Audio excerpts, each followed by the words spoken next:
Today marks a critical moment in astronomical history. 3I Atlas has finally reached Perihelion, its closest approach to the sun. But because of that, we can't see it. For the next 2 weeks, this object remains hidden behind solar glare. And when it emerges in mid-November, we will finally know if it changed course or if it will continue on its path leaving our solar system. Meanwhile, new statements from political figures are adding fuel to the UAP disclosure fire. As always, I'm here to report the information without bias, and you can decide what to believe. You can find the sources in my detailed articles at ufonews.co, along with in the description box below. Hey ufologers, I'm Cristina Gomez, and welcome to this episode of UFO News Updates. Let's break down why this moment matters, and what new political voices are saying about UAPs, and what scientists are actually looking for when this object emerges from behind the sun. According to recent astronomical data, 3I Atlas entered what scientists call a superior solar conjunction on October 21st, and this positioned the object on the far side of the sun relative to Earth. From approximately October 1st through November 9th, the common solar elongation, which is the angular separation between the sun and the object as seen from Earth, fell below 30 degrees, and this makes observations from ground-based telescopes essentially impossible due to the solar glare. And here is what astrophysicist Stefan mentioned on the subject. The CCOR1 coronagraph imagery that we have from the GOES 19 satellite in geostationary orbit shows 3I Atlas, albeit very dimly, but it does show it from around October 18th to the 24th at the edges of the coronagraph. You can see that right there. And it doesn't appear to have deviated at all from its expected trajectory based off of prior astronomical measurements, nor has it really significantly deviated with its expected velocity. Again, it's going to be reaching at peak velocity of 68 kilometers per second during its perihelion, but perihelion is about to occur. So if it is of technological or alien origin, well, that's the time it would do it. An Oberth maneuver is a spacecraft technique where a spacecraft performs a propulsive burn at the point of highest velocity to maximum energy efficiency. For 3I Atlas, that velocity peaks at approximately 68 kilometers per second during perihelion. If this were a controlled object, this would be the optimal moment to alter its trajectory with minimal fuel expenditure. And so a good place to start with this conversation would be, where would 3I Atlas have launched from if it is of alien or technological origin? Of course, the universe is very vast, so we wouldn't really know.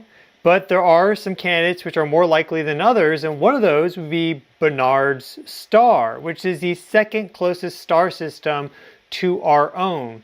The closest is the Alpha Centauri system. You also have Proxima Centauri, so there's 3 stars that are a little bit closer than Barnard's star. Barnard's star is a red dwarf, but it's traveling at very high velocity towards our own star system at this moment in time. If 3I Atlas originated from Barnard's star at 5.96 light years away, traveling at its observed velocity of approximately 60 kilometers per second, the journey would roughly take 30,000 years. While this may sound extraordinarily long by human standards, this falls within theoretical parameters for interstellar probes using current or near-future propulsion concepts. Now, there is more here, so don't go anywhere, because what we're about to discuss connects directly to statements being made at the highest level of government about phenomena that may share characteristics with what we're observing with 3I Atlas. So stay with me on this. Vice President J.D. Vance appeared on Podforce 1 podcast, where he was asked directly about UFOs and government knowledge. Take a listen. I'm a mad UFO lunatic Me as too. well. Yeah. So, and you said, I think the Ruthless podcast, that you were going to, in August, you were going to figure out what happened. So have you That managed? was a little tongue in cheek. I've not figured it out yet. I haven't had the time to figure it out yet. But you've got access to all this. I do. Classified. And I really want to sort of dig into it. You know, Marco's actually very interested in this too. We talked about this talked about this back in our Senate days.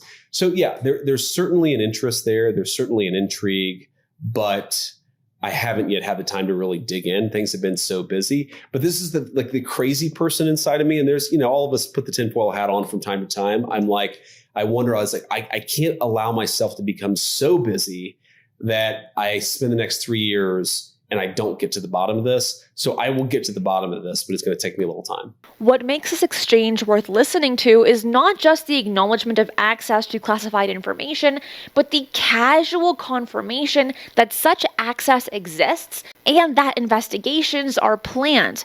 Later than expected, but planned nonetheless. But the more revealing moment came later in the same interview when Vance was asked about his beliefs regarding the nature of these phenomena. Because Tulsi Gabbard says that she believes there are aliens. Do you believe that? I don't, it's interesting. I wouldn't say that I do or don't believe it. I mean, I'm a big believer that there are things out there that we can't explain. And so if another person sees an alien, maybe I see an angel or a demon. So I'm a big believer that there are like spiritual forces working on the physical world that a lot of us don't see and a lot of us don't understand and a lot of us don't appreciate.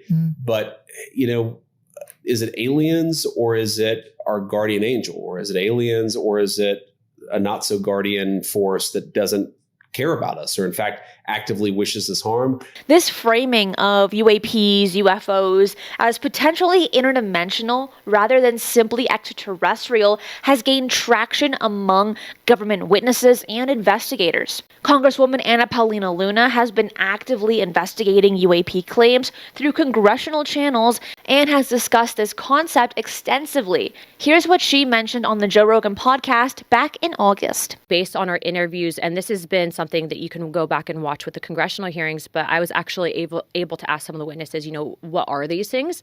And they keep saying interdimensional. And then when you talk about the interdimensional aspect of, are these things pre-existing, maybe outside of what we currently know as our own dimension, that stuff can kind of all sound crazy, but at the end of the day, my job as an investigator is to receive all the information, decipher it, and then ultimately from a congressional aspect, if you do have contractors that are withholding information or operating outside of the purview of the federal government, there's budgetary issues, but there's definitely something that I can tell you with confidence that exists that we don't know how to explain currently. Luna went further, discussing denied access to information at Eglin Air Force Base, where she and two other members of Congress were told they lacked security clearance for special access programs related to UAP whistleblower testimony. And this creates a troubling constitutional question about unelected officials operating classified programs without congressional oversight. When 3I Atlas becomes visible again around November 9th through November 15th, scientists will be watching for main signs that could show whether the object changed course while hidden behind the sun. First, they will check if the object's actual position differs from where computers predicted it should be, which would mean it accelerated on its own rather than just following gravity. Second, they will look for any pieces breaking off at speeds that suggest controlled separation rather than natural splitting caused by heat stress, with help from the European Space Agency's JUICE mission that will fly by on November 4th and may capture unusual data. This brings us to a critical question that connects both stories. If UAPs observed near Earth demonstrate technology that appears interdimensional or operates outside known physics, and if 3I Atlas shows signs of controlled navigation, are we looking at related phenomena? Ground-based telescopes worldwide will resume monitoring 3I Atlas once solar elongation permits observation around November 9th through November 15th. By December 19th, when the object reaches its closest approach to Earth at 1.08 astronomical units, we should have definitive data on whether it's maintained its predicted trajectory or performed any course corrections. But of course, that data will need to be analyzed and scrutinized before made public by government-funded space agencies. Nevertheless, as Avi Loeb's slogan goes, the skies are not classified, so anyone can look up with their telescope and research 3I Atlas for themselves. And there are several live streams tracking the object. I will place that link in the description box below. Whether 3I Atlas proves to be a natural interstellar comet with unusual but explainable characteristics, or whether it represents something more extraordinary, we will know within the coming weeks. I'm Cristina Gomez, and that is it for today. I will see you again on Friday at 10 a.m. PST for another UFO news update. Be safe, and remember, keep your eyes on the skies.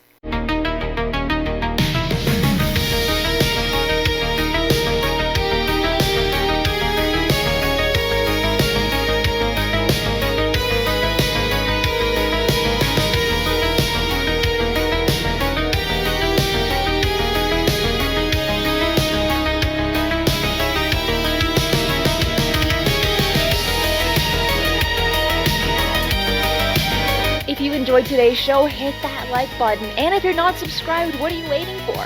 Hit the notification bell as I do daily UFO news and updates. Fresh UAP stories, government disclosures, and breaking developments land here every single day.